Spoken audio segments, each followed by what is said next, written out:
So Jerome, out here in Rieti, firstly, how has the season kind of gone for you so far? You mentioned you've been coming back from injury, Yeah. and where are you with it all at the minute?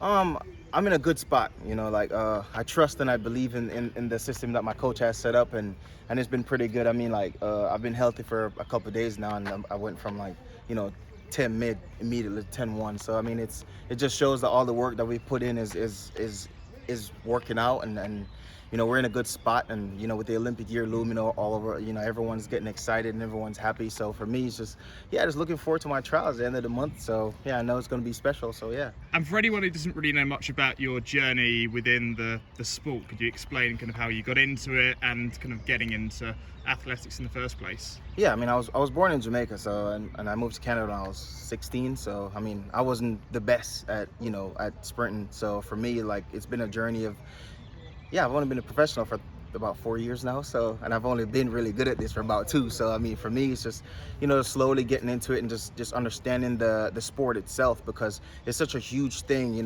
Especially like competing and traveling and the expectations that people have for you once you start running fast. And, Yeah. like living up to that and just understanding like it's gonna be pressure, but pressure only comes to those who deserve it. So for me, it's just understanding that and just keep working towards running faster. It's mad to think you say like you've only been a pro for like 4 years. Yeah. I mean, how did you kind of get into it in the first place? Was there kind of a person who kind of got you into it, or?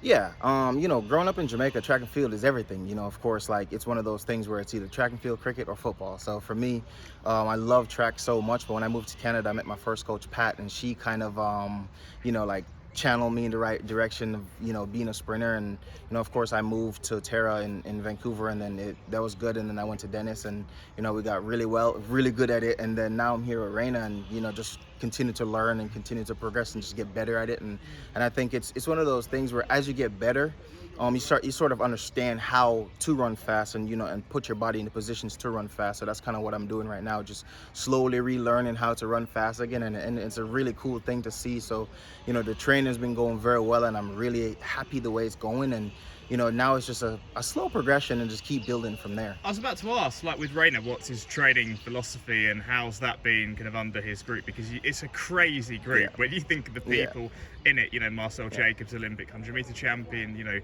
Andre de Grasse, of course, the Olympic 200 meter champion, Trayvon. I mean, it's packed.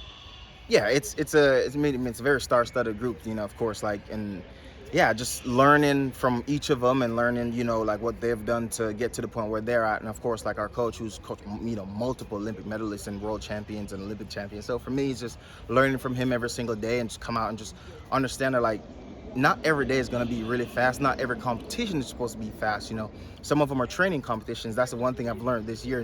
There's a couple times when I went out to run, I was like, are you sure? Should I go run like this? Because we've been loading up the week before and loading into the race, and just go out there and just run. Is that, in a sense, just a high level training rep. So I was like, what is a high level training rep again? He said, this when you go run, loaded up, heavy and tired. I was like, okay, cool, let's go and see. And then, of course, like, as you slowly unload and slowly get closer to trials and the Olympics or a major championship, you slowly take the load off, and your body speeds up and start going faster. Yeah. So I've slowly understood that. We did that before Ostrava. Like, we kind of back off a little bit, and I dropped from 10-4 to 10-1. And it's just like, I was like, okay, now I understand what you're saying. And then we just went right back up, to loading again. And now we're building into Canadian trials. So it should be good. And I was about to say, Rayner's coaching philosophy, have Right. you kind of understood kind of like that quite quickly? And actually, you mentioned about peaking at the right time, but it's taking it day by day, and it seems it's like consistency every 24 hours and building that up.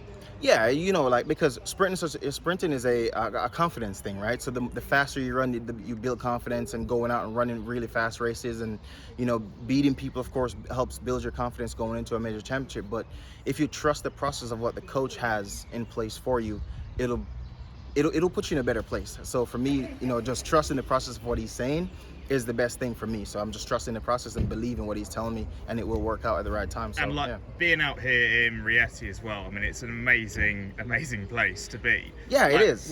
What's it like, just the vibe out here, but also training on this track, I think it's had like 8 world records in the past. Yeah. I mean, what's the feel of the track as well? Yeah, no, it feels really good. It's a very fast environment. Like, I mean, the track is really nice. The people of Rieti are really nice people, and they look out for us in whatever way they can. And the training environment is great. I mean, people come out to watch practice and stuff, which is kind of funny to me. Like, people actually come and sit and watch. Like, I've never had that. So I mean, it's really nice. Like, everyone's like super kind and nice, and the training environment is great. Like, we have a good group of people. All my teammates are here now, so yeah, it's fun. Like, we're all just cheering each other on because we all have common goals, but at the same time, at the end of the day, like, we all got to line up against each other at some point. So we see each other in training, and it's a very competitive environment. So it's good to help you going into major championships and trials. And I guess the feel of like not just running on the track, but just the group as a whole, that's going to suit you well. You're going to take a lot of stuff from here, when you're competing for the Canadian, at the champs ahead of the Olympics. Yeah, no, of course. Like, the motivation going into that is the biggest thing. We got Europeans coming up, and we got Marcel running, so it'll be cool to see what he does, and take a little bit from that. Be like, okay, if he's running that, of course I'm in a good spot as well, and just that training is going very well, and trust that going into champs. That's the most important thing. And I've got to ask, like, what do you make of just 100 meter or 200 meter running and sprinting in general at the minute? We've of course got this Netflix doc kind of coming out next month. I mean, it seems like the sport at the minute is kind of getting into this kind of new generation of runners, and the storyline and actually stories of athletes are being told in a big way. Yeah, I mean, I think it's good for the sport. I mean, a lot of people are saying like, oh, like everyone's not running fast right now, but I think it's one of those things where if you really look at how everything's been going, I mean, it's 4 years and it's been a major championship every single year. So of course people are a little bit tired, and they're planning their season out in a smarter way, to run fast at the right time. And you're slowly seeing that a lot of people are coming out running faster now. So I think everyone's doing what suits them and what is in their plan. So I think it's best, you can't really focus on everybody else and the rest of the world. You got to focus on yourself and what you want, so that's kind of what I'm doing, just focusing on what my coach has in store and like what I have in mind. So that's kind of how it is. And like finishing off then, your journey in the sport so far, with the major medals, did you ever imagine when you first started out, like you'd have got to the position where you are now? But also, like, I'm aware Paris is obviously around the corner as well, and what are your thoughts about that? No, like I never thought I'd be